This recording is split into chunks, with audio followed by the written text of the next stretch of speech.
Hello and welcome back to this special episode of The Ben Shapiro Show. Today's show features a portion of my last book club where I went through the Screwtape Letters by C.S. Lewis. It's a fantastic investigation of the nature of evil and good, human frailty, and the power of God. Listen now as we chronicle the handful of different ways that C.S. Lewis predicted the vices and predations of our modern culture. There are a bunch of large-scale arguments that Lewis makes in Screwtape Letters. The first one is that Satan's best weapon is the quote-unquote real world.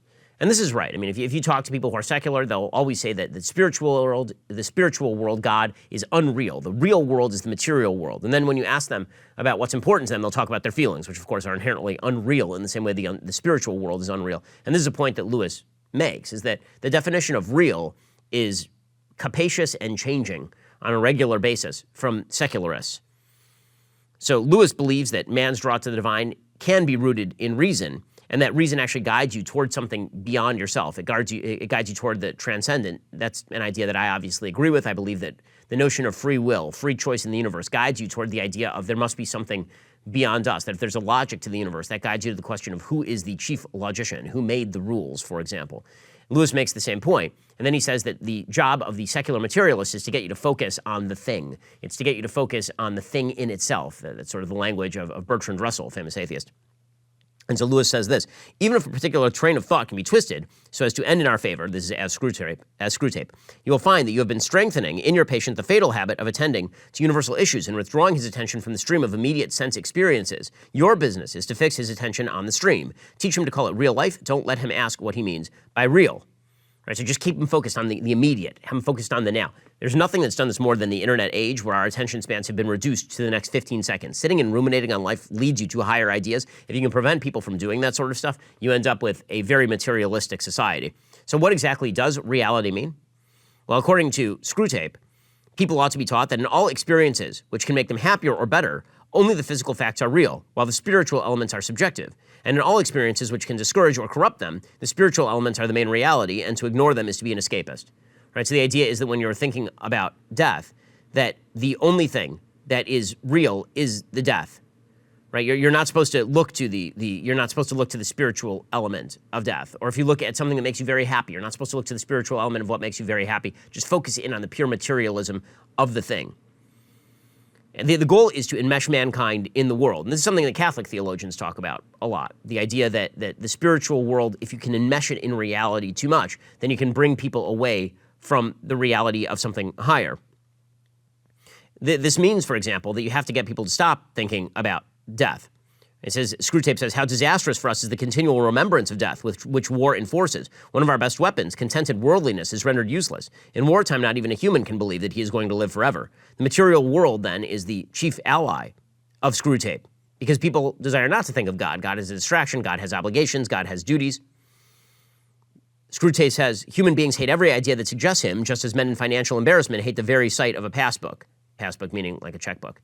So the idea is that if you're not thinking about duty, and then you're forced to think about duty, you don't like it very much. The other thing that Screwtape tries to get you to focus in on is the future at all times. If you can focus in on the future at all times, then people will be very neglectful of the present. So, says Screwtape, it's far better to make them live in the future. The future is, of all things, the thing least like eternity. It is the most completely temporal part of time, for the past is frozen, it no longer flows. The present is all lit up with eternal rays, hence the encouragement we have given to all those schemes of thought like creative evolution, scientific humanism, or communism, which fix men's affections on the future on the very core of temporality. Hence nearly all vices are rooted in the future. So the idea is if you're thinking about the future, then you're not thinking about the spiritual consequences of the things you do in the here and now. You're thinking about the material consequences of the things that you do in the here and now, and that allows you to do bad things in the name of a quote-unquote better future. Screwtape says the best thing you can do is convince people that their utopian thoughts are the things that are mandated by God. So, on the one hand, you try to get people sunk in reality, and this drives them away from God. On the other hand, Screwtape advises Wormwood that people should be led to examine their own emotions constantly. Like if you can be narcissistically checking yourself all the time, you're going to end up without God. So, if you feel wildly enthusiastic about becoming religious, then Wormwood ought to encourage people to wait for the anticlimax, right? Because you get enthusiastic about a thing, then you become less enthusiastic about the thing, and then you pounce. Quote, work hard then on the disappointment or anticlimax, which is certainly coming to the patient during his first few weeks as a churchman. In every department of life, it marks the transition from dreaming aspiration to laborious doing. The enemy takes this risk because he has a curious fantasy of making all these disgusting little human vermin into what he calls his free lovers and servants. Sons is the word he uses. So in other words, very often in life, we engage at the beginning of a task with great enthusiasm, and then the enthusiasm wears away. This happens all the time with a variety of tasks. And once that happens, that is when you encourage people to look into being morose, look into being depressed, to reject the spiritual aspect of their duty, to stop trying to take joy in the spiritual aspect of what they're doing and instead focus in on the fact that it's just sheer drudgery. So, for example, when it comes to prayer, human beings should be encouraged to seek a feeling of inspiration specifically because it's very hard to find. I mean, I pray 3 times a day. I've talked about this before. Finding a feeling of inspiration while you're praying can be really, really difficult. And so if you're constantly searching your feelings, I'm not inspired enough, I'm not inspired enough, eventually, I'm never getting inspired, and you stop doing it. And that's the goal. Whereas the reality is that when you're praying, you should stop searching inside your own feelings all the time. You should focus on the doing of the prayer. And then when eventually you stumble onto the feeling, it's an incredible thing. But at least you won't stop doing the thing when you lose the feeling. So if you focus in on the feeling, when the feeling goes short, you stop doing the duty. If you focus in on the duty, then eventually you come to feeling, is the case that Lewis is actually making. We'll get to more on this in just one second. First, it's no secret that the holiday season is the best time to buy a car. Dealers are motivated to hit end-of-month and end-of-year sales quotas, and with used car prices coming down, we can expect to see even more amazing deals this year. But before you set foot into a dealership, you have to check out CarZing. CarZing is completely changing the way you buy a car online. By partnering with credit agencies, lenders, and over 25,000 dealers nationwide, CarZing provides you with everything you need before setting foot into a dealership. You can instantly pre-qualify online without affecting your credit score and get instant financing details, including what your down payment would be, your monthly payment, term, and APR, putting you several steps ahead of other buyers. Once you find the right car at your ideal budget, all you have to do is bring your saved deal voucher with you to the dealership and finalize your next ride. It is very, very simple. Even if you're not in the market for a new car, you should check out CarZing anyway. It's like window shopping. Just poke around, see what's available in your area. Visit carzing.com/Ben today. Skip the guesswork and find out the best deals near you. That's carzing.com/Ben. It takes all the pain out of searching for a new or used car. Head on over to carzing.com/Ben today. Screwtape says that the rule of thumb for seducing mankind away from God is to encourage people to be unself-conscious when considering sin. So to be unabashed, unashamed. You should be very just out there and blasé about your sin. But to be self-conscious and awkward when you consider acts of faith. And this is modern society in a nutshell, right? The more you sin, the more proud you should be. You should engage in full-on festivals celebrating your sin. When it comes to going to church, you should be shy. I don't want to be judgmental. I don't want to make you feel ashamed. I don't want to make you feel bad about the fact that I go to synagogue on a routine basis. I know my yarmulke makes you feel uncomfortable as a Jew because it might make you think that you're not being religious enough. But when it comes to my sin, man, I will tell you about my sins all day long because we can all be comfortable. We can be the boys when we're talking about our sins. Other roads to hell include depression and anxiety, Screwtape says. When people are depressed, they are more likely to despair that their actions and thoughts even matter, and so they sort of sink into a malaise. This leads you to what C.S. Lewis calls grayness, right? If you're passionate about things, then very often you can find spirituality. But if you're gray about things, it's very hard to find spirituality. He says the Christians describe the enemy as one without whom nothing is strong. And nothing is very strong enough to steal away a man's best years, not in sweet sins, but in a dreary flickering of the mind over it knows not what and knows not why, in the gratification of curiosity so feeble that man is only half aware of them. It does not matter how small the sins are, provided that their cumulative effect is to edge the man away from the light and out into the nothing. I mean, is this a great description of the internet age, or is this a great description of the internet age? You spend all day on social media, consuming your time with absolute stupidities. You don't feel anything good about it. It just feels like bleh. And then when you go outside in the sun, you still feel unenthusiastic. The goal of modern society is almost solely, apparently, to do the work of Wormwood here. The point that Lewis makes is that you're able to get at people through art, through popular culture. He says, we've engineered a great increase in the license which society allows to the representation of the apparent nude in art and its exhibition on the stage of the bathing beach. It's all fake, of course. The figures in the popular art are falsely drawn. The real women in bathing suits or tights are actually pinched in and propped up to make them appear firmer and more slender and more boyish than nature allows a full-grown woman to be. Yet at the same time, the modern world is taught to believe that it is being frank and healthy and getting back to nature. As a result, we are more and more directing the desires of men to something which does not exist, making the role of the eye in sexuality more and more important, and at the same time making its demands more and more impossible. What follows you can easily forecast. That is the greatest description of internet porn that has ever been written, and C.S. Lewis is writing this in 1942.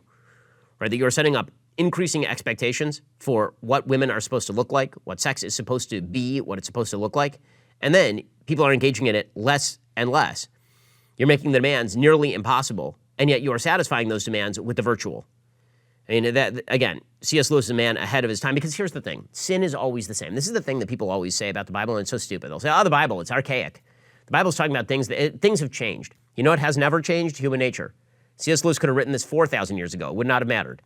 Human nature does not change. Human nature is the same as it was thousands of years ago. The only thing that has changed is that we believe that we have been able to overcome human nature, which of course is extraordinary arrogance and silliness. It turns out that all of the systems that we built to hem in human nature, all the systems that we built in order to channel human nature to its best available pursuits, we've exploded all of those in the belief that we have created a new human already. Now, there are a lot of ideologies that say that you can create a new human. Marxism says you can create a new human, change the economic conditions, change the man.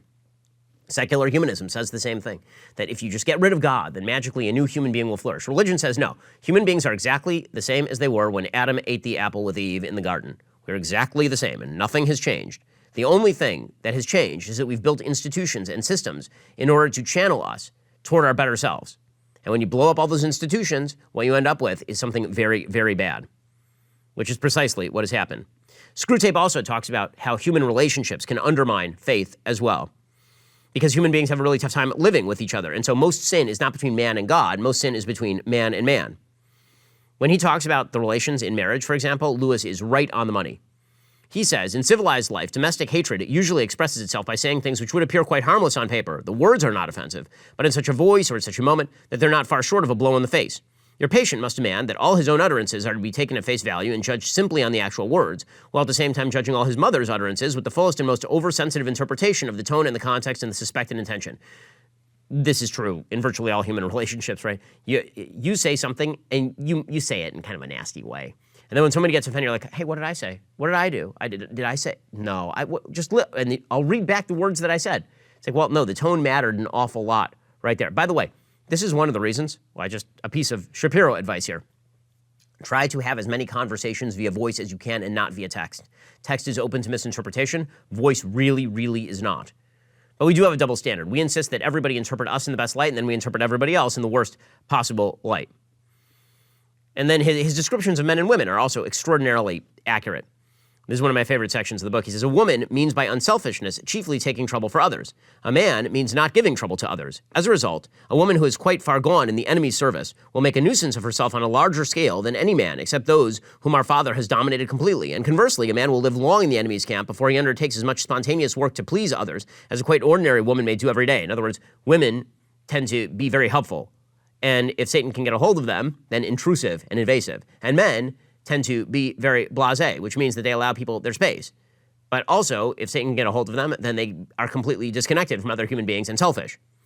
A sensible human once said, quote, if people knew how much ill-feeling unselfishness occasions, it would not be so often recommended from the pulpit. And again, she's the sort of woman who lives for others. You can always tell the others by their hunted expression. Screwtape also talks to Wormwood about the misinterpretation of the word love, how love has come to mean sexual desire, and how we have moved away from marriage as a duty-based relationship to the voluntarization of marriage. Screwtape says, quote, in humans, the enemy has gratuitously associated affection between the parties with sexual desire.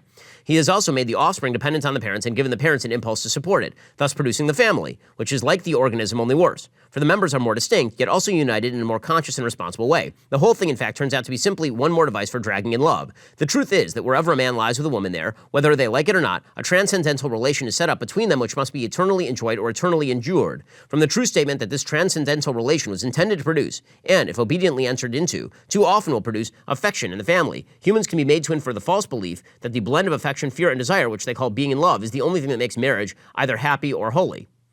So in other words, family is a relation that is created by nature, but if we can reduce it, if the devil can reduce that down to the subjective feeling of love, then the minute that you lose the love, you lose the duty.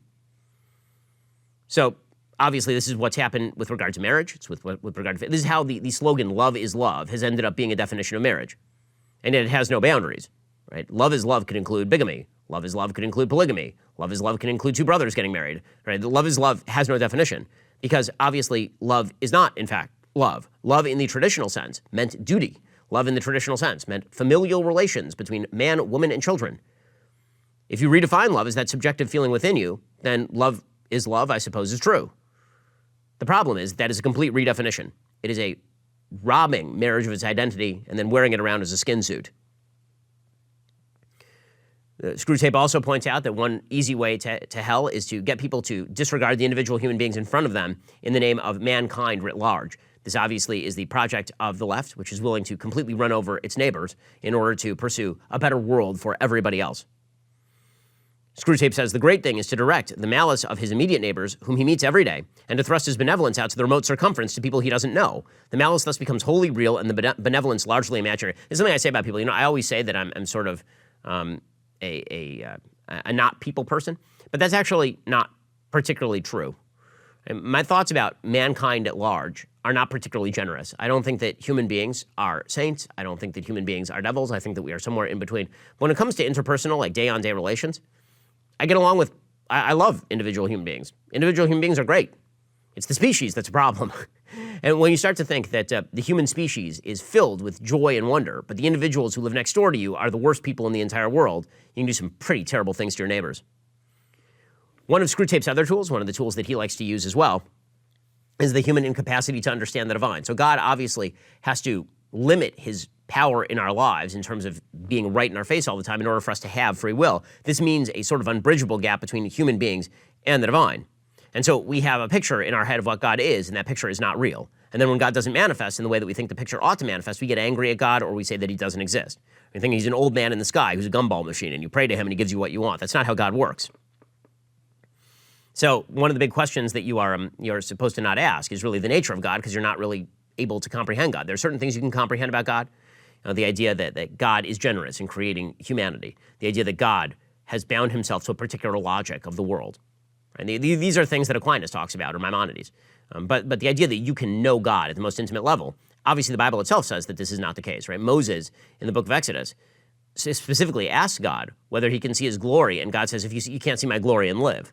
He says, you can see my back. The idea being you can identify what I am by sort of my actions in the world, but you can't actually see my face. You're not capable of understanding who God totally is.